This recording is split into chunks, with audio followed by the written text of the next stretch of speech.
Bom dia, alunos.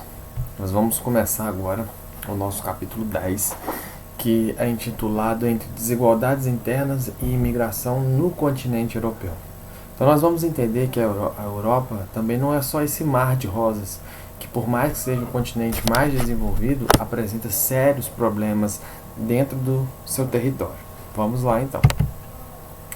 Primeira coisa que é importante para você compreender é que a Europa ela é dividida entre uma Europa heterogênea e uma Europa homogênea. E quando eu estou falando de heterogeneidade e homogeneidade, eu estou falando no que diz respeito aos aspectos culturais e os aspectos étnicos, ou seja, da população. A Europa heterogênea é a Europa ocidental, é a Europa mais desenvolvida e que foi muito importante a sua participação durante as guerras mundiais, principalmente na Segunda Guerra Mundial.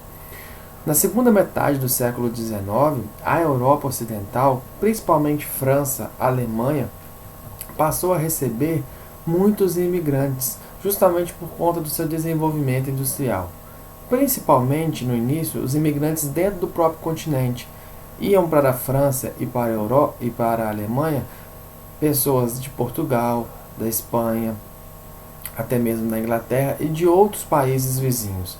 Com o passar do tempo, e atualmente é assim que se comporta a situação da miscigenação no continente europeu, as ex-colônias passaram a mandar cada vez mais imigrantes. Tá? Isso ocorre porque as ex-colônias europeias são principalmente no continente americano e no continente africano. Então, esses países que eram colônias dos países europeus, por terem a facilidade do idioma, pois muitos países que eram colônias, eles pegaram para si o idioma do colonizador, através dessa facilidade, eles migram para o continente europeu e fazem com que a Europa Ocidental, que é a Europa mais desenvolvida, passe a ter um processo de aculturação muito maior que outras partes da Europa.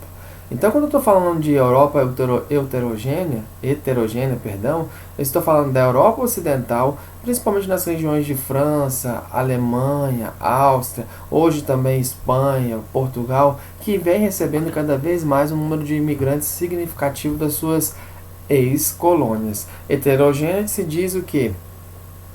Que não é uma mistura única, tem muita diferença. Tá? Muito aculturação nessa região da Europa. Já a Europa homogênea é a Europa do Norte. É a Europa que vai pegar Dinamarca, Estônia, Finlândia, Islândia, Letônia, Lituânia, Noruega e Suécia. Essa é a Europa que você pode ver aqui no tom de roxo. Tá? Essa Europa praticamente não tem nenhum imigrante morando lá. A Europa do Norte, no caso aqui, é uma Europa que a gente chama de Europa pura. Pura no sentido de que somente nativos habitam esse continente, essa parte do continente.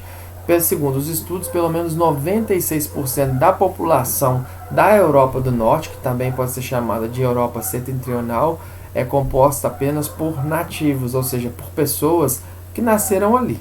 Tá? Então, quando a gente falar de Europa homogênea, ou seja, onde praticamente nós só temos nativos, você vai pensar na Europa do Norte, que é essa aqui, ó, é a Europa que não colonizou nenhuma área do planeta. Portanto, não é comum que as pessoas venham para cá, tá? É uma parte muito desenvolvida do continente. Já quando nós falarmos da Europa heterogênea, que conta com uma participação de muitos imigrantes na sua população, você vai lembrar da Europa Ocidental, que é essa parte aqui, ó. OK? No continente europeu, gente, nem tudo é paz. Existem os conflitos étnicos, nacionalistas e os separatistas. Tá? Étnico diz respeito à questão cultural da pessoa, a etnia dela. Nacionalista são países que de nenhuma forma aceitam interferências daquilo que vem de fora. Tá? E separatista é quando você observa que dentro de um país existe uma outra nação, um outro grupo de pessoas que não condiz com a realidade cultural do país aonde eles estão inseridos. Tá? E a Europa ela tem muitos problemas contra as minorias étnicas, aos extremistas nacionalistas e aos povos que buscam o separatismo, como a gente viu. A gente vai relatar aqui 3 casos para você ficar bem atualizado. O primeiro conflito que a gente vai narrar aqui para você é do País Basco.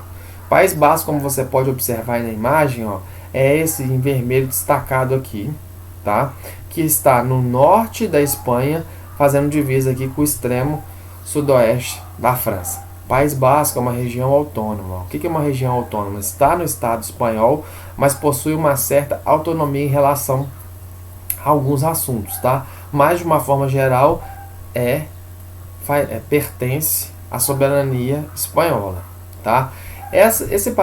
O País Basco, gente, em relação a toda a área da Espanha, é um país que possui uma língua própria, uma região que possui uma língua própria, que é o euskara, tá? É a língua mais antiga do continente europeu, tá? E procura se emancipar do restante da Espanha, justamente porque apresenta um sistema cultural e linguístico próprio, sem ligações com quaisquer outros povos europeus.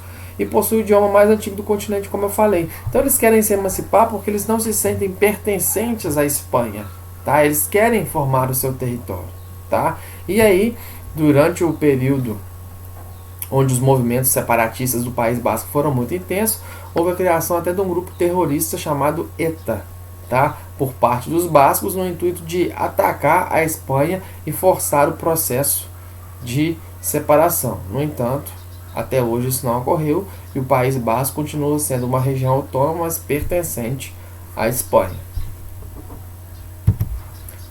Mais atual é a situação da Catalunha. A Catalunha, como vocês podem observar aqui, ela se situa no nordeste aqui da Espanha, tá? E apresenta característica cultural e linguística própria, assim como a região basca, tá?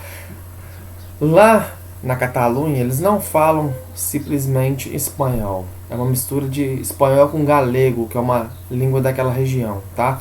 E a Catalunha, ela é uma região altamente industrializada, possuindo elevada concentração de capitais e competindo diretamente com Madrid, que é a capital da Espanha, o posto de região mais rica da Espanha.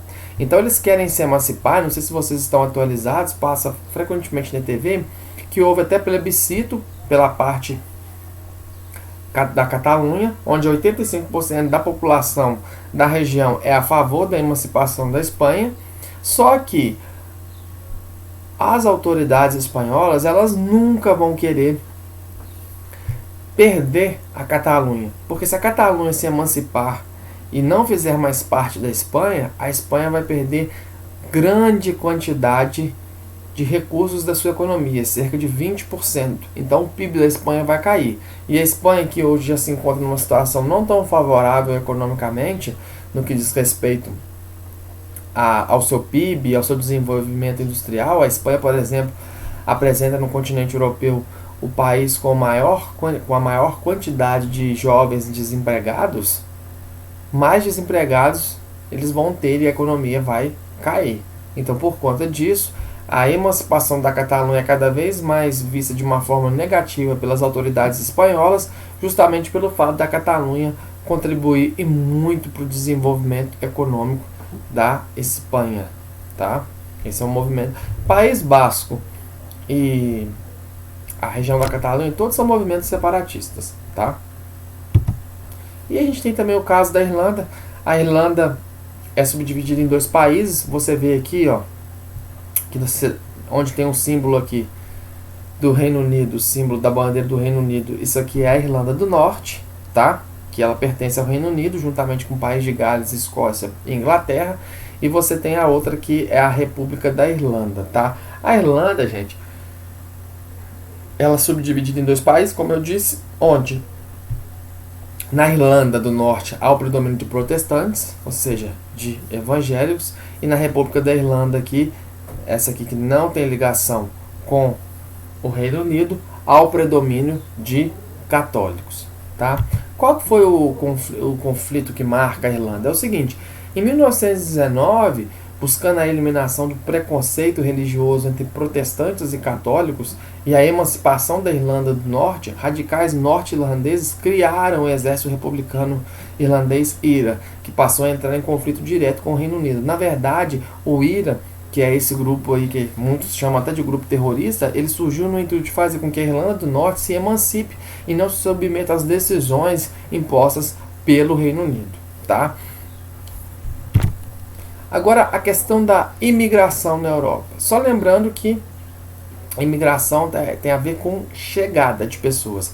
A Europa, gente, ela é a região do planeta, ou seja, o continente do planeta, que mais recebe imigrantes no mundo, tá?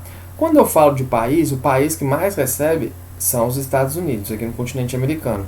Em segundo lugar, a gente tem a Alemanha, ali no continente europeu. Mas se eu falar sobre continentes, nitidamente a Europa é a região do planeta onde as pessoas mais buscam chegar, tá? E por que as pessoas querem muito ir para a Europa?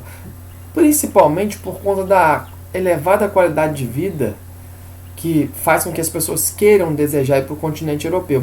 E além disso, a Europa ela fica próxima de regiões repulsoras, ou seja, de regiões onde nós temos vários problemas econômicos e problemas, às vezes, relacionados a guerras, que expulsam as pessoas desses locais e eles não veem outra opção melhor a não ser querer ir para o continente europeu, tá?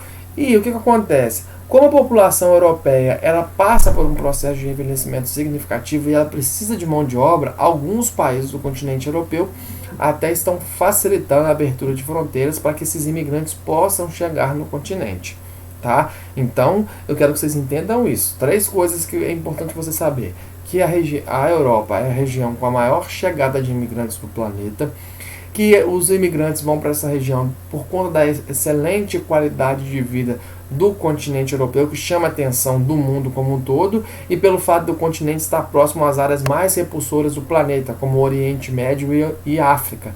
E isso faz com que as pessoas desses locais repulsores queiram ir para o continente europeu, tá? E como já disse também, o envelhecimento do continente faz com que a demanda por mão de obra seja cada vez maior. E isso faz com que muitos países do continente europeu queiram abrir mais as suas fronteiras para a chegada desses imigrantes, tá? E aí, gente, é o seguinte: há um predomínio de imigrantes ilegais não só na Europa, mas no planeta como um todo, tá? A principal forma de chegar no continente europeu, se você é um imigrante, infelizmente ainda é através da ilegalidade, tá? E essa ilegalidade, ou seja, esse número de imigrantes que chegam no continente europeu não de maneira correta, não de maneira legal, como a gente pode ver aqui, eles vêm principalmente do continente africano, tá? E do Oriente Médio. Do continente africano, principalmente porque ali há um número muito grande de ex-colônias. E essas ex-colônias da Europa, dos países europeus, por terem a facilidade de se comunicar nos idiomas das metrópoles na época, isso contribui para que esses imigrantes queiram ir para essas áreas, tá? E do Oriente Médio tem aquela divisa ali, principalmente ali com a Turquia, né? A Turquia, como você já sabe, é um país que está ao mesmo tempo no continente europeu e no continente asiático. E com a questão da guerra da Síria, o fluxo de imigrantes saindo do Oriente Médio e indo para a Europa está cada vez maior, tá? E aí o continente ele é dividido sob o ponto de vista da população em relação à questão migratória. O que pensa? Nós temos 2 correntes. Nós temos as correntes políticas nacionalistas, como por exemplo lá na França, que pensa que a entrada de imigrantes está relacionada ao agravamento de problemas socioeconômicos. Ou seja, segundo os nacionalistas, quanto maior for a chegada de imigrantes no continente europeu, mais problemas como desemprego e informalidade, além do aumento da violência, isso estará diretamente relacionado com a questão da imigração. Por isso, as correntes políticas nacionalistas são totalmente contra ao processo migratório para o continente. E eles defendem a deportação, ou seja, você descobriu que o imigrante está ali, você pega e devolve ele para o país de origem de uma forma imediata, e também eles são a favor de uma contenção cada vez maior da entrada de imigrantes no continente, tá? Agora, também, indo de encontro a essa corrente política nacionalista, a gente tem correntes políticas que afirmam que a crise migratória é global e afirmam que os países desenvolvidos, no caso os europeus em questão, eles devem acolher os imigrantes e os refugiados, porque nós todos pertencemos apenas a um planeta. E se nós temos irmãos que estão passando por necessidades e que estão em outros países, nós devemos aceitá-los, tá? Então a Europa é muito dividida no que diz respeito à questão dos imigrantes no país, tá? Só fazer um adendo aqui, é que a gente fala imigrante é quem está chegando, imigrante com I. Emigrante com E é quem está saindo. Então, por exemplo, se você sai do Brasil e vai para a Espanha, na Espanha você é um imigrante, você está chegando lá. No Brasil, você é um emigrante com E, você está saindo aqui do Brasil. E o imigrante, na maioria das vezes, ele está relacionado com um processo migratório voluntário. Ele está indo porque ele quer, não porque ele tem uma necessidade extrema de estar saindo do seu país. É o contrário de refugiado. Refugiado, o próprio nome é autoexplicativo, você está fugindo de uma situação. Existem os refugiados de guerra, os refugiados ambientais, os refugiados políticos, tá? O refugiado, ele também está migrando, mas aí é uma migração forçada, ok? Então eu espero que você possa ter entendido um pouco mais sobre essa situação interna da Europa, a situação dos conflitos, sejam eles étnicos, sejam conflitos separatistas ou conflitos relacionados à questão nacionalista. Quando eu falo conflito, eu não estou falando de um país com outro, estou falando principalmente de nações que estão dentro dos países europeus, ou seja, por exemplo, igual o exemplo que eu falei sobre o País Basco e a Catalunha, que são nações que têm um aspecto cultural totalmente oposto ao restante da França, mas que, por conta disso, querem se emancipar, querem se tornar independentes. Quando eu uso conflito aqui, eu não estou falando de guerra. A gente viu que existiam alguns conflitos que podem ser até armados, mas não de um país para o outro. Foram civis dentro daquele mesmo país. Ok? E entender também essa questão da imigração, entender por que a Europa atrai muitos imigrantes e qual que é o posicionamento de parte da população europeia. Quem é a favor e quem é contra. Ok? Um grande abraço para vocês, obrigado pela atenção e bons estudos.